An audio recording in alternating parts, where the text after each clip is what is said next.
Welcome to Deadly Clues. I'm your host, Lauren. In today's episode, we unravel the chilling story of Mary Bell, a young girl whose name became synonymous with tragedy and horror. What drove an 11-year-old to kill? Let's uncover the deadly clues behind this haunting case. Imagine a quiet town in the late 1960s, where children played freely in the streets, their laughter echoing through the foggy air.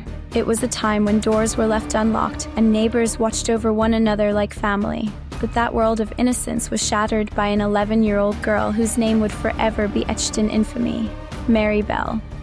In 1968, Mary Bell, a seemingly ordinary child, committed 2 murders that would horrify the community of Scotswood, Newcastle. Her victims? 2 little boys, aged 3 and 4.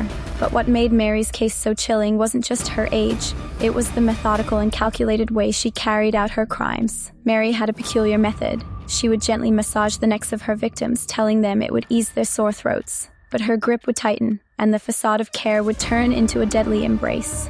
By the time her victims realized the danger, it was too late. Her first victim, 4-year-old Martin Brown, was found in an abandoned house, lifeless yet showing no clear signs of violence. The police initially suspected an accident or poisoning, as tablets were scattered nearby. However, just days later, cryptic notes were left at a nursery school, taunting authorities. One read, "We murder, watch out." The childish handwriting hid a sinister intent. Weeks later, Mary struck again. This time, her victim was 3-year-old Brian Howe. His lifeless body was found on a patch of wasteland, marked with superficial wounds and bizarre, deliberate cuts. These gruesome details left investigators certain. This was no accident. The killer had to be a child, someone who acted with a chilling lack of remorse. Mary Bell wasn't just a killer. She was a product of her environment. Growing up in a slum plagued by poverty, neglect, and violence, Mary's childhood was marked by unimaginable trauma. Her mother, a known sex worker, reportedly exposed her to abuse and dangerous influences, while her father was a petty criminal with a violent streak.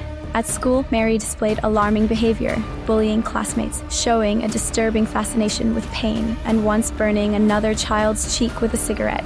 Despite these warning signs, her actions were often dismissed or ignored.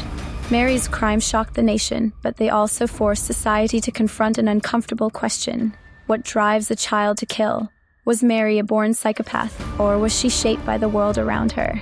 Experts at her trial described her as highly intelligent but emotionally detached, a child who lacked the ability to empathize or feel remorse. Mary was sentenced to detention at Her Majesty's pleasure, a decision that aimed to rehabilitate rather than punish. After spending 12 years in various institutions, she was released in 1980 with a new identity. Since then, Mary Bell has lived a life shrouded in anonymity, protected by law. But her story continues to haunt the town of Scotswood, a dark reminder of innocence lost and the fragile line between victim and villain. Thank you for joining me on Deadly Clues. If you enjoyed this episode, don't forget to subscribe for more stories that uncover the darkest mysteries. Stay curious, stay vigilant, and I'll see you in the next case.